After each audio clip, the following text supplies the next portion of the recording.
नमस्कार श्रोते हो, स्वागत आहे आपलं सफर कथा विश्वाची दर्शना या यूट्यूब चॅनलवर. आपण आहोत लेखक मो मराठे यांच्यासोबत पोहरा या कादंबरीच्या सफरीवर. मागील भागात आपण पाहिलं, संध्याकाळ झाली होती आणि काळोख पडला होता. दूरवरून कसले तरी ढोलाचे आवाज येऊ लागले होते. आता पाहूयात पुढे. लांबून ढोल वाजल्याचा आवाज येऊ लागला. विशिष्ट पद्धतीने वाजणारा ढोल, त्यातून निघणारे विशिष्ट बोल. चल पुढे 3-3 वडे, चल पुढे 3-3 वडे.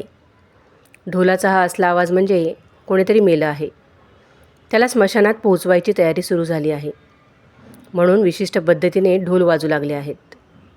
मला एकदम भीती वाटू लागली.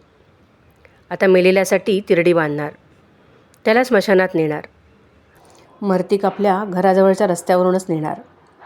जाताना ढोल वाजत राहणार. चल पुढे 3-3 वडे, चल पुढे 3-3 वडे. लांबून ढोल वाजत वाजत जवळजवळ येणार. अगदी जवळ मर्तिक आलं की ढोलही वाजत वाजत जवळजवळ येणार. तसेच वाजत वाजत पुढे जाणार.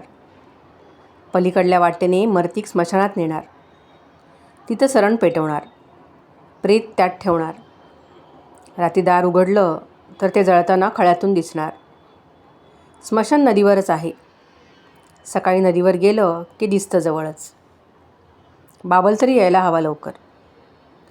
मी उफीट करून ठेवलं आणि चुलीच्या खोलीतून बाहेर माझघरात आलो. कंदिलाची वात मोठी करून घेतली. खोलीतला प्रकाश वाढवला. अभ्यासाचं पुस्तक उघडलं.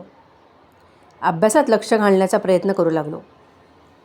लांबून मर्तिकाचे ढोल वाजलेले ऐकू येतच होते. माझ्या मनावर भीती वाढत होती. चल पुढे 3-3 वडे ढोल वाजतच होता. मी भीती मनातून काढायचा प्रयत्न करीत अभ्यास करू लागलो. बाबल आला. मला वाटणारं भय कमी झालं. मी उफीट वाढलं. दोघेही खायला बसलो. वारलं वाटतं कोणीतरी. 3-3 वडे वाजायला लागले. मी बाबलला म्हणालो, वारलं असेल कोणीतरी. बाबल म्हणाला. तुटली त्याच्या आयुष्याची दोरी. आम्ही उफीट खात असताना तात्या आला, रामू आला, इतरही कोणी कोणी आले. रामू गाणी म्हणत राहिला, इतर गप्पा मारीत बसले. थोड्या वेळाने उठून गेले. आम्ही निजलो, पण झोप आली नाही. 3-3 वडे वाजत ढोल जवळजवळ आले. वाजत वाजत पुढे गेले. स्मशानाच्या दिशेने गेले. तिकडून चल पुढे असं ऐकू येतच होतं. मी कुशी बदलत झोपण्याचा प्रयत्न करीत होतो. भय वाटत आहे काय रे तुला? बाबलने विचारलं. नाही. मग तळमळतो आहेस तो? असंच. झोप मग आता. मी म्हणालो. पण झोप लागली नाही. मनात काही काही खळबळत राहिलं. मनात ओळी तयार होत गेल्या.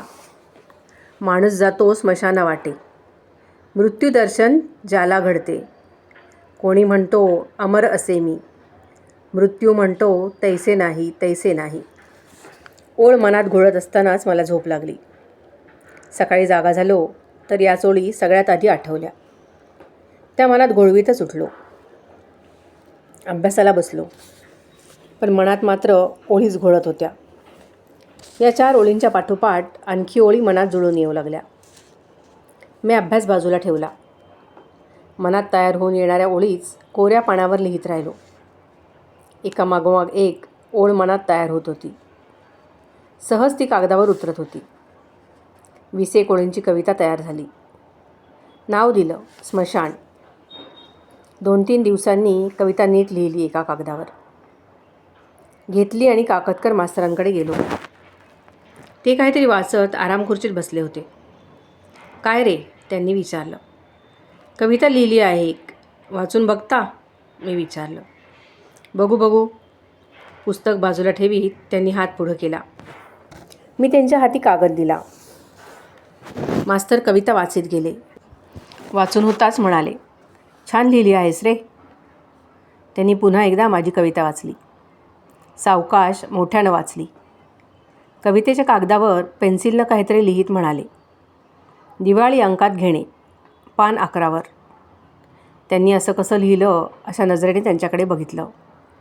तेव्हा म्हणाले, मी संपादक असतो ना एखाद्या मासिकाचा, तर तुझी ही कविता दिवाळी अंकातच छापली असती. मग मोठ्यानं म्हणाले, अगं हनू आला आहे, त्याला खायला दे काहीतरी.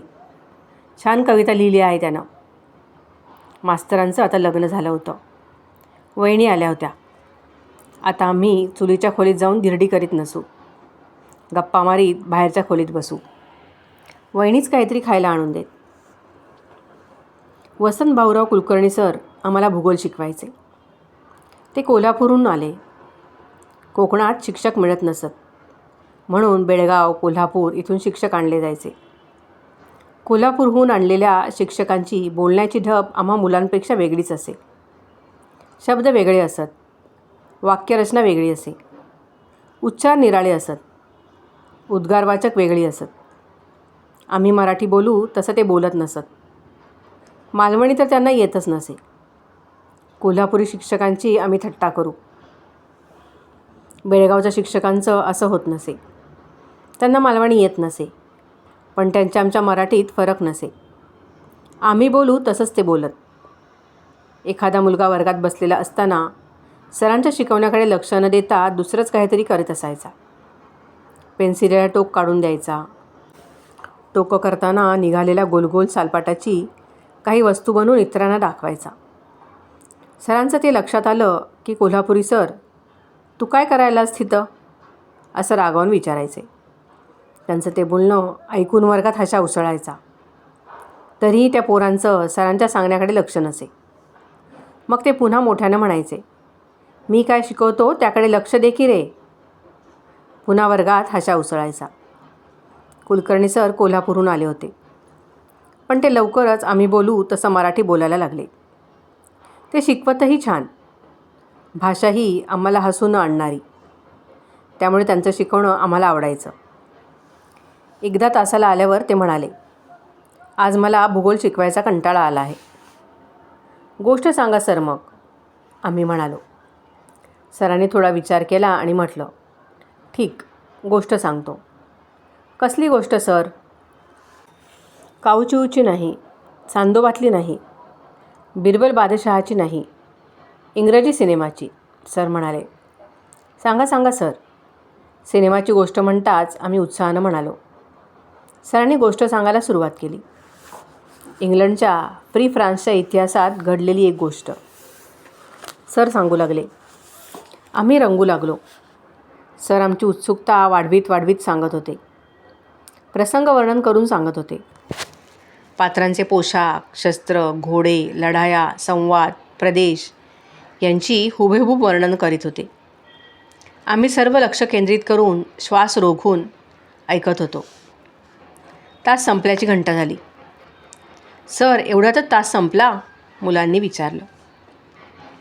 सर गोष्ट सांगायचे थांबले. पुढली गोष्ट, आम्ही विचारलं. पुढल्या तासाला, सर वर्गाबाहेर जाता जाता म्हणाले. काय मस्त सांगल्यानी नाही सरांनी, आम्ही एकमेकांना म्हणालो.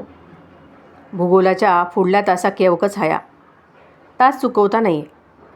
सरांची गोष्ट ऐकूकच हई. काय रंगवल्यानी सरांनी गोष्ट. आम्ही भूगोलाच्या पुढल्या तासाची वाट बघत राहिलो. पुढील तास आला. सर्वजण वर्गात हजर होतो. कोणीही त्या दिवशी शाळा बुडवली नव्हती. सर वर्गात आले. आम्ही वाटच बघत बसलो होतो, कान टवकारून. सर पुढली गोष्ट, आम्ही म्हणालो. सरांनी पुढली गोष्ट सुरू केली.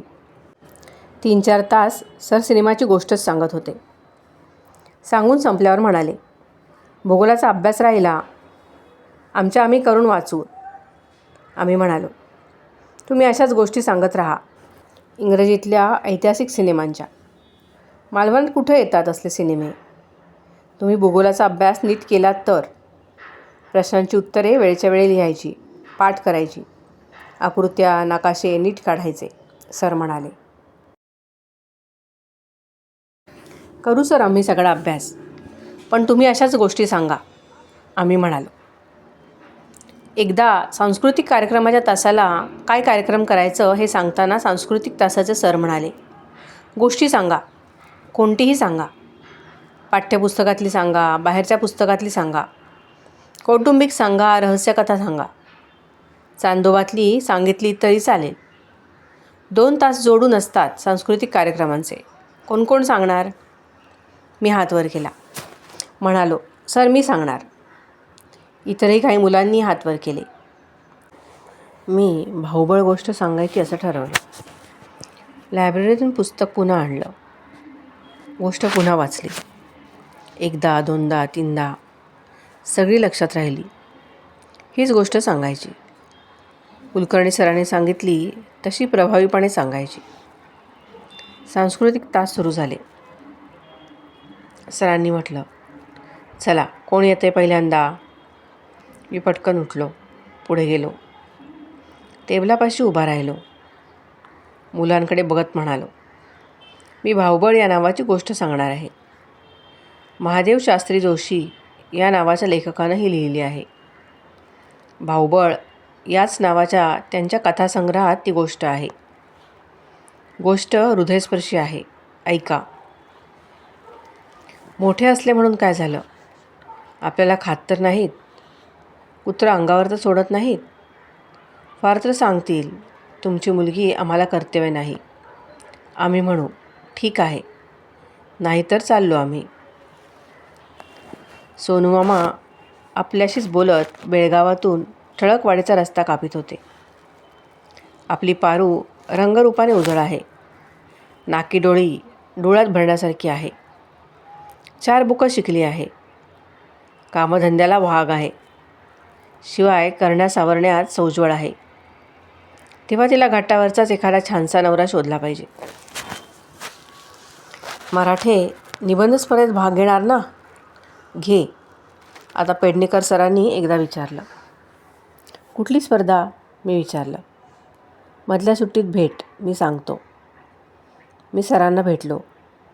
सरांनी निबंध स्पर्धेची माहिती सांगितली. रत्नागिरी जिल्हा पातळीवरची स्पर्धा होती. विषय होते मी वाचलेली पुस्तकं. माझा आवडता नेता. मी पंतप्रधान झालो तर. माझे शिक्षक. श्रेष्ठ समाजसुधारक.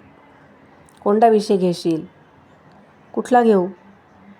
तू कोणत्या विषयावर लिहिशील ते बघ, सर म्हणाले. मी मदत करीनच. पण निबंध तुलाच लिहायचा आहे. तुम्ही तपासून द्याल ना? देईन ना, सर म्हणाले.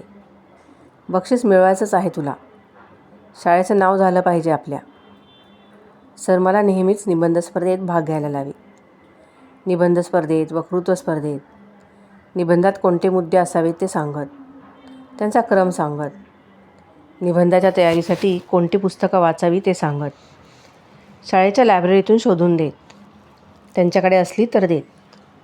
नगर वाचनालयातून शोधून काढायला सांगत.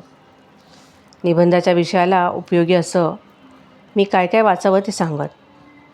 मी काढलेले मुद्दे बघत. मी निबंध लिहून दिला की तो वाचीत. कुठले मुद्दे घ्यावे, कोणते घेऊ नयेत ते सांगत. निबंध तपासून देत. पुन्हा लिहून दाखवायला सांगत. पाठवून द्यायला सांगत. बक्षीस मिळालं की म्हणत, 11वीत तू नंबर काढायला हवास. आमच्या खूप अपेक्षा आहेत तुझ्याकडून. वक्तृत्व स्पर्धेची माहिती आली म्हणजेही तसंच. माझी तयारी करून घेत. भाषण लिहून काढायला सांगत. तपासून देत. प्रॅक्टिस घेत. कोणतं वाक्य कसं बोलावं ते दाखवीत. मी क्लिष्ट भाषेत लिहिलेलं असलं तर वाक्य सोपं कसं करून घ्यावं ते सांगत. सोपी भाषा, कमी शब्दांचं वाक्य लिहायला सांगत. म्हणत, निबंधाची शैली वेगळी असते आणि भाषणाची वेगळी. भाषणाची शब्दरचना, वाक्यरचना करताना ती म्हणताना सोपी वाटायला हवी. भाषण लिहिलेलं आणि पाठ केलेलं असलं तरी ते पाठ केलेलं नाही असं ऐकणाऱ्याला वाटलं पाहिजे. लक्षात ठेव. मी तसं करी. लिहिलेलं वाक्य लहान करून बघे. एका मोठ्या वाक्याची 2-3 वाक्य करून बघे. ती म्हणून बघे. छोटी छोटी वाक्य म्हणायला सोपी वाटत. मी पाठ करून बोलतो आहे असं वाटत नसे. भाषणाच्या स्पर्धेच्या आदल्या दिवशी आना माझं भाषण म्हणून घेत. वेळ बघत. भाषण 10-12 मिनटाचंच करायला पाहिजे. वेळेत भाषण झालं की म्हणत, ठीक होत आहे. उद्या जा. न घाबरता भाषण कर. विसरू नको, गोंधळू नको. बक्षीस घेऊन ये. निबंध स्पर्धेचा निबंध लिहायला जातानाही तसंच. म्हणत, पेन नीट चालत आहे की नाही बघ. नीब धुवून लाव. शाई भरून घे. अक्षर चांगलं काढ. जेवढी पानं निबंध हवा तेवढाच लिही. कमीही नको आणि अधिकही नको. नाहीतर लिहित बसशील 10-10 पानं. नाही सर, मी म्हणे. जा तर उद्या. बक्षीस घेऊन ये. तसंच होई. वक्तृत्व स्पर्धेत, निबंध स्पर्धेत मला बक्षीस मिळेच. आमच्या शाळेत बलवंत साप्ताहिकाचा अंक येई. ते रत्नागिरीहून निघे. कोकणातल्या बातम्या त्यात असत. मी ते वाची. एकदा त्यात एका स्पर्धेची जाहिरात वाचली. विद्यार्थ्यांसाठी कविता लेखन स्पर्धा. स्वरचित कविता हवी. मी माझी कवितांची वही पेटीतून काढली. बघितलं तर माझ्या 15-20 कविता त्यात लिहिल्या होत्या. बऱ्याच कविता झाल्या आपल्या. यातली एखादी पाठवावी का स्पर्धेसाठी? बक्षीस मिळेल का पण? इतक्या चांगल्या आहेत का या कविता? रत्नागिरी जिल्ह्यात किती शाळा असतील? माझ्यापेक्षा हुशार मुलं त्यात असणारच. पुस्तकं वाचणारी, निबंध चांगले लिहिणारी, स्पर्धात बक्षिसं मिळवणारी, कविता गोष्टी लिहिणारीसुद्धा. ती किती सुंदर कविता गोष्टी लिहित असतील. आपण नको पाठवायला. नाही मिळणार बक्षीस. आनांना दाखवावी का वही? मी प्रसिद्ध कवींचे कवितासंग्रह वाचित असे. त्यातलं काही समजलं नाही तर मी आनांना विचारित असे. आना त्याबद्दल सांगत. तरीही मला समजलं नाही तर म्हणत, नवकविता सहज समजत नाहीत. मोठा झालास की समजेल. वाचन चालू ठेव. समजो न समजो. पण तरी त्यांना मी माझी कवितांची वही दाखवली नव्हती. भीतीमुळे, संकोचामुळे. ते प्रसिद्ध लेखक. त्यांची पुस्तकं प्रसिद्ध होतात. सगळ्या अंकातून त्यांच्या कथा, कविता, नाटिका प्रसिद्ध होतात. नको त्यांना दाखवायला. काकतकरांना दाखवतो तेवढं पुरे. आपण पाठवायचीच का कविता? मला सगळ्यात चांगली वाटणारी कविता मी स्वच्छ पांढऱ्या कागदावर सुंदर अक्षरात लिहून काढली. पोस्टाचं पाकिट घेतलं. त्यावर पत्ता लिहिला. त्यात कवितेचा कागद घडी करून ठेवला. जिभेनं पाकिटाची गोंद ओलसर करून घेतली. पाकिट चिकटवलं. पोस्टाच्या पेटीत टाकलं. जाईल ना पाकिट नीट रत्नागिरीला? पत्ता नीट लिहिला आहे ना? यापूर्वी आपण कोणालाही पत्र पाठवलेलं नाही. कोणाला पाठवायचं? कशासाठी? काय लिहायचं? पत्र लिहिली ती फक्त परीक्षेच्या उत्तरपत्रिकात. प्रत्यक्षात अद्याप कोणालाच पत्र नाही लिहिलेलं. मी बलवंतचा अंक आला की धाकधुकत्या मनाने उघडून बघू लागलो. कोणालाच न सांगता. सगळ्या पानांवरून भरभर नजर फिरवून बघायची. कविता स्पर्धेचा रिझल्ट छापला आहे का? नाही दिसला. मग पुन्हा सगळा अंक वाचायला लागायचं. एका अंकात निकाल छापला होता. माझ्या कवितेला बक्षीस मिळालं होतं. कविताही छापली होती. बक्षीस पात्र कविता म्हटलं होतं. मी अंक फलकावरून काढला. तो घेऊन आनांकडे गेलो. सर स्टाफ रूममध्ये बसले होते. त्यांचं लक्ष वेधून घेत म्हटले, काय? सरांनी वह्या तपासता विचारलं. माझ्या कवितेला बक्षीस. मी आनंदाच्या स्वरात म्हटलं, कोणत्या स्पर्धेत? बलवंतच्या. मी म्हणालो व सरांच्या पुढ्यात माझी कविता छापलेलं पान धरलं. सरांनी बघितलं. कविता वाचून पाहिली. म्हणाले, शाबास. तिथं शिपाई होता. त्याला म्हणाले, अरे खोत, हे पान लाव नोटीस बोर्डावर. आपल्या शाळेच्या विद्यार्थ्याला बक्षीस मिळालं आहे काव्य स्पर्धेत. 10वीचा रिझल्ट लागला. सुहास वर्णेकर पहिला आला. मी दुसरा. सुहास जवळच राहायचा. आमचा ड्रॉइंगचा वर्ग भरे त्या हॉलच्या मागेच त्याचं घर होतं. दारात काठ बांधलेली विहीर होती. पाणी काढायचा रहाट होता. घराभोवती परडं होतं. केळीची, फुलांची झाडं होती. वडिलांचं सराफी कामाचं दुकान होतं. रिझल्ट लागल्यानंतर तो म्हणाला, पुढल्या वर्षी 11वी. सपाटून अभ्यास करायचा. होय बाबा, मी म्हणालो. सपाटून अभ्यास करायलाच हवा. मी 11वीची पुस्तकं विकत घेतली. निम्मे किमतीत. त्यांना कवर घातली. नवे कागद आणून. त्यांच्यावर नावं घातली.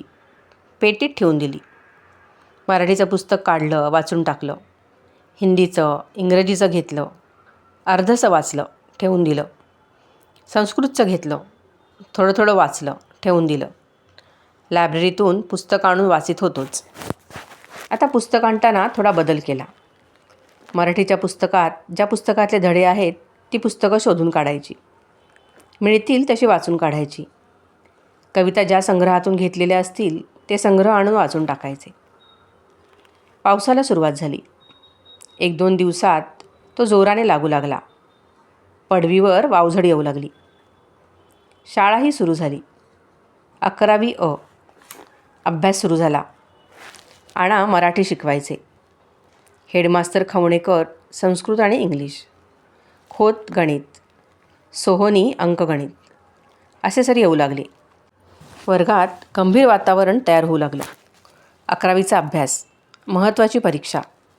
गंभीर राहायला हवं. गंभीरपणे अभ्यास करायला हवा. सर्वांचीच अशी भावना असे. भाऊ अजानं आता महेश्वरच्या घरातच वेगळं विराड केलं होतं. तो, त्याची बायको, मुलं तिथं राहू लागली. लग्न करून त्यानं बायको आणली होती. पण अभ्यंकराच्या घरातच तिला ठेवून तो कुठेतरी निघून गेला होता. आमच्या काकांसारखाच, डोकं चाळवून. त्याचं डोकं शांत झालं होतं. वेगळं विराड मांडलं होतं. विहिरीवर थंड पाण्यानं आंघोळ करायची, जानवं धुवायचं. लांब शेंडी फटक फटक करून आपटायची. ती थोडी वाळली की तिला गाठ मारायची. भरलेली घागर घेऊन बिराडी जायचं. थोड्या वेळानं काखेत पिशवी, पिशवीत दर्भ, हातात पळी पंचपात्री, अंगात जुनेशी पैरण, डोकीवर पांढरी टोपी. असं भटपणाच्या कामासाठी बाहेर पडायचं. कोणाशी फारसं बोलायचं नाही की गप्पा गोष्टीत भाग घ्यायचा नाही. 4 जणात बसलं तरी ओठ मिटून. असं त्यांचं सुरू झालं. एके दिवशी बावलनं वजेवहिनीला विचारलं, तुला आमच्याकडे चपात्या भाजायला जमेल काय गे? ते का? तिनं कमरेवर घागर घेऊन विहिरीवर जाताना विचारलं. हनूचं आता मॅट्रिकचं वर्ष. त्याचा अभ्यास वाढणार. पोटदुखू मिळे त्याच तर चपात्याच खायच्या. त्या करण्यात त्याचा वेळ जातो. तू करशील? आमच्याकडे येऊनच कर. लाकडं बिकडं चांगली सुकी घेऊन ठेवतो. विस्तव फुंकत बसायचा त्रास नाही तुला. त्याची परीक्षा होईपर्यंत कर जमतं तर. करीन बापडी, वजेवहिनी म्हणाली. 7-8च ना, देईन करून. बाकी भात आमटी काय ते तो शिजवेल, बाबल म्हणाला. वजेवहिनी चपात्या करून द्यायला येऊ लागल्या. पहिल्या दिवशी मी त्यांना पिठाची पिशवी खुंटीवरून काढून दिली. ती मी खुंटीवरच ठेवीत असे. लाकडं फोडून आणून चूल पेटवून देई. तवा दिला. चुलीशी बसून त्या चपात्या भाजू लागल्या. मी अभ्यासाच्या पेटीशी बसून अभ्यास करू लागलो. शाळेत जाण्याची वेळ झाली. मी दप्तर भरलं. बाबलसाठी भात शिजत टाकला. मी चपाती खायला बसलो. आयती चपाती. गजा रानडे आदल्या वर्षी मालवण सेंटरला पहिला आला होता. आमच्याच भंडारी हायस्कूलचा. शाळेत गेलो तर सगळ्यांच्या बोलण्यात तोच विषय. आपल्या शाळेचा रानडे मालवण सेंटरला पहिला आला. मुलं तेच बोलत होती. सर त्याचबद्दल बोलत होते. आपल्या शाळेचं रानडेने नाव काढलं. सेंटरला पहिला आला. गजा रानडे सेंटरला पहिला आला. रत्नागिरीचा कोणी पटवर्धन सर्व मुलात पहिला आला. तसं वर्तमानपत्रात छापलं होतं. मोठा मथळा होता त्याच्या नावाचा. रत्नागिरीचा पटवर्धन सर्व मुलात पहिला. आधी मेहसाणावाला आणि पटवर्धन. रत्नागिरीचे दोघे विद्यार्थी सर्व मुलात पहिले आले. माझ्या मनात आलं, पुढल्या वर्षी कोण येणार पहिला? मी. बातमी झळकणार. मालवणचा हनुमंत मराठे सर्व मुलात पहिला. त्या कल्पनेनेच मला थरारून जायला झालं. मी सर्व मुलात पहिला, सर्व बोर्डात. मेहसाणावाला, पटवर्धन यांच्या पाठोपाठ मी. का नाही? मीही तसाच पहिला येऊ शकतो. खूप अभ्यास करायचा. खूप अभ्यास करायचा. रात्रंदिवस अभ्यास करायचा. अभ्यास, अभ्यास आणि अभ्यास. आता माझा वेळ चपात्या भाजण्यातही जात नाही. वजेवहिनी त्या भाजून देतात. त्याचा तासभर वाचतो. 1 तासातसुद्धा कितीतरी अभ्यास करून होतो. हा वेळ वाचला. इतरही वेळ वाचवायचा. गप्पा बंद, खेळणं बंद, फक्त अभ्यास. अभ्यास करताना सारखी एकाच गोष्टीची आठवण ठेवायची. आपणाला पहिलं यायचं आहे. सर्व मुलात पहिला. मालवणचा हनुमंत मराठे सर्व मुलात पहिला. वर्तमानपत्रात मोठी बातमी झळकली पाहिजे. मी अभ्यासाला सुरुवात करी. सकाळी शाळेत जायची वेळ होईपर्यंत अभ्यास. संध्याकाळी शाळेतून आलं की अभ्यास. थोडा वेळ उपीट थालीपीठ करण्यात जाई तेवढाच. पुन्हा बाबल येईपर्यंत अभ्यास. कंदील लावून घ्यायचा की सुरू. जेवण झालं की पुन्हा पुस्तक उघडायचं. गप्पांना आता कोणी फारसं येत नसे. रामूला नोकरी लागली होती. वसंता तर पूर्वीच कधीतरी देशांतराला निघून गेला होता. बाबू अभ्यंकर पुन्हा मुंबईला गेला होता. तात्याही फार वेळ बसत नसे. रामू आलाच गजाली मारायला तरी फार वेळ बसत नसे. थोड्या वेळ बसून उठे. निघताना म्हणे, हनू, कर बाबा तू अभ्यास. मॅट्रिकचं वर्ष तुझं. बऱ्या मार्कांनी पास झालास तर नोकरी तरी मिळेल सरकारी. पोस्टाबिष्टात मिळाली तर आयुष्याचं कल्याण. वेळेच्या वेळी पगार. रिटायरमेंटनंतर सरकारी पेन्शन. मास्तरकीपेक्षा सरकारी खात्यातली कारकुनी बरी. भाऊसाहेब भाऊसाहेब म्हणत सलाम करतात सगळे. गजा रानडे बुवा रानड्यांचा मुलगा. 6-7 भावंडात सगळ्यात मोठा. मेच्या सुट्टीत आमचं नाटक बसवून घ्यायचा. बालसन्मित्रात गोष्टी कोडी छापायचे त्याची. क्रेप कागदाची फुलं करून विकायचा. तो सेंटरला पहिला आला.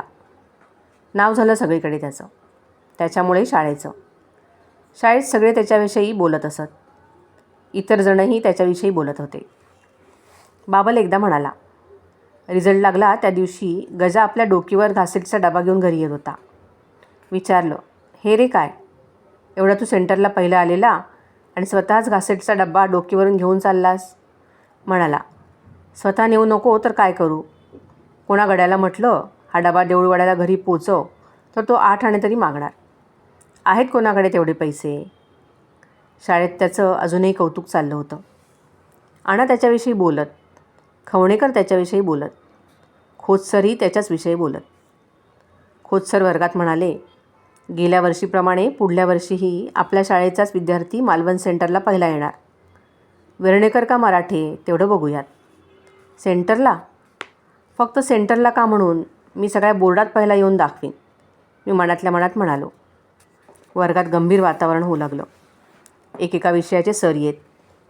गंभीरपणे शिकवू लागत. खवणेकर सर म्हणाले, ज्यांना 7ही विषयात पास होण्याची खात्री नसेल त्यांनी 8वा विषय घ्या. गणित नाहीतर ड्रॉइंग. कोणत्याही 7 विषयात पास झालं की चालतं. बऱ्याच मुलांचं इंग्रजी कच्चं असतं. त्यांनी तर 8 विषय घ्यावेतच. अंकगणित घ्या 8वा विषय. भूगोलही घेता येतो.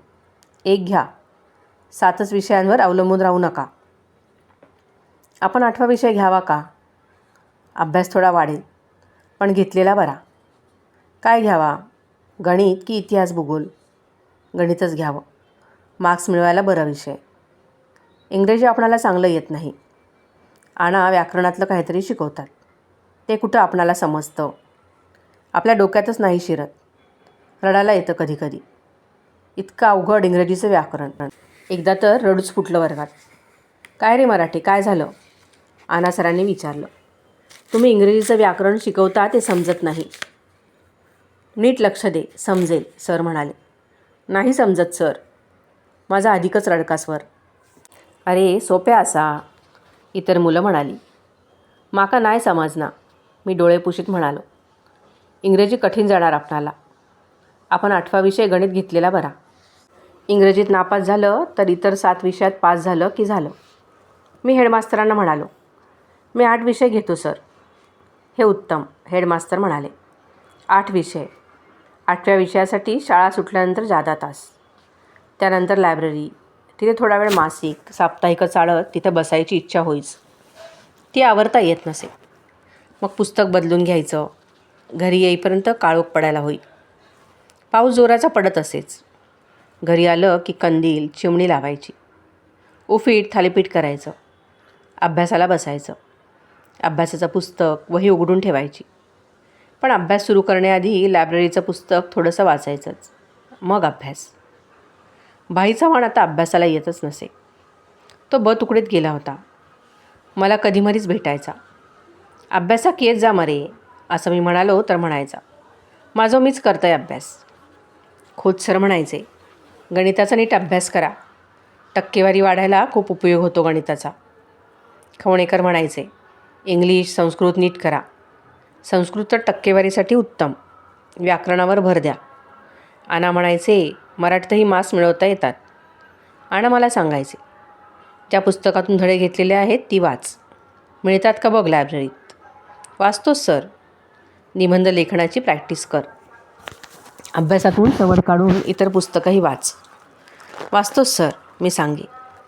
ती वाचली नाही तर अभ्यास नाही सुचत.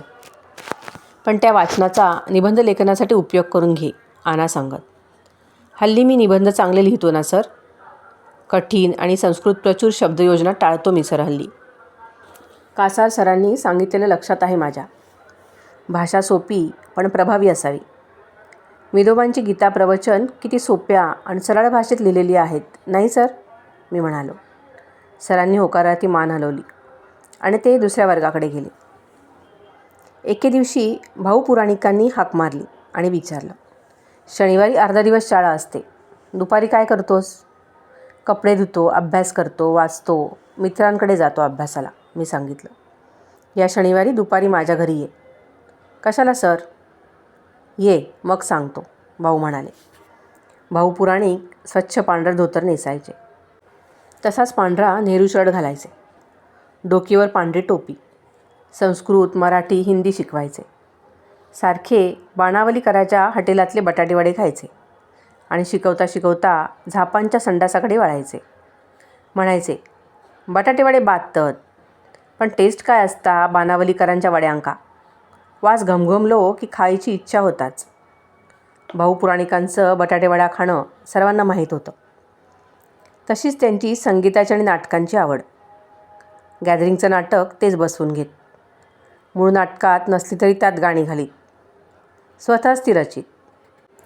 नाटकात काम करणाऱ्या मुलांना गाणी म्हणायला शिकवीत. नाटकात त्यांच्याकडून म्हणून घेत. सत्यनारायणाची संगीतमय कथा सांगत. गीत रामायणाच्या धर्तीवर त्यांनी ती रचली होती.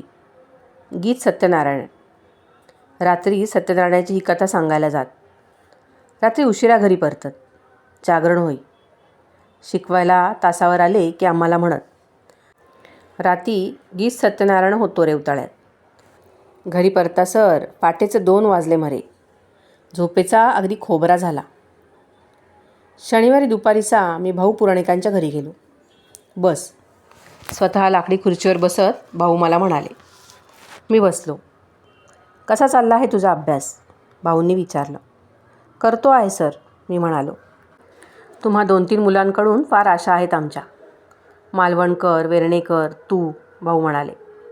गेल्या वर्षी गजारानडे सेंटरला पहिला आला. पुढल्या वर्षी पुन्हा आपल्याच शाळेचा मुलगा पहिला आला पाहिजे असं सगळ्यांना वाटत आहे. भाऊ थांबले. मी काही न बोलता बसून राहिलो. तुझी जगन्नाथ शंकरशेठ स्कॉलरशिपसाठी तयारी करून घ्यावी अशी माझी इच्छा आहे भाऊ म्हणाले. ही कुठली स्कॉलरशिप मी विचारलं. मॅट्रिकच्या आता SSCच्या परीक्षेत संस्कृतमध्ये सर्वात जास्त मार्क मिळवणाऱ्याला ती मिळते. फार प्रतिष्ठेची स्कॉलरशिप असते ती. ती मिळवणाऱ्याला विद्वान म्हणून पुढं मान्यता मिळते. आमच्या शाळेच्या एका तरी विद्यार्थ्याने ती मिळवावी अशी माझी इच्छा आहे. मी तयारी करून घेईन तुझी. तुमच्या टेक्स्टबुकच्या बाहेरचे जे प्रश्न असतात त्यांची उत्तरं लिहिता यावी लागतात. अनसीन पॅसेजचं अचूक भाषांतर करता यावं लागतं. व्याकरण सोडवता यावं लागतं भाऊ सांगत राहिले. पण सर मला मी चाचरत म्हणालो. मी आहे ना तुझी तयारी करून घ्यायला. मग चिंता कसली? प्रयत्न तर करायला हवेत. करशील की नाही? करीन. दॅट्स गुड भाऊ म्हणाले. पुढच्या शनिवारपासून तू माझ्याकडे यायचं. 2 तास. येशील? येईन. श्रोते हो, आजच्या भागात इथेच थांबूयात. पुढे काय होतं ते पाहण्यासाठी भेटूयात पुढील भागात. मागील काही दिवसात काही अपरिहार्य कारणामुळे रेकॉर्डिंग न टाकता आल्याबद्दल दिलगिरी व्यक्त करते.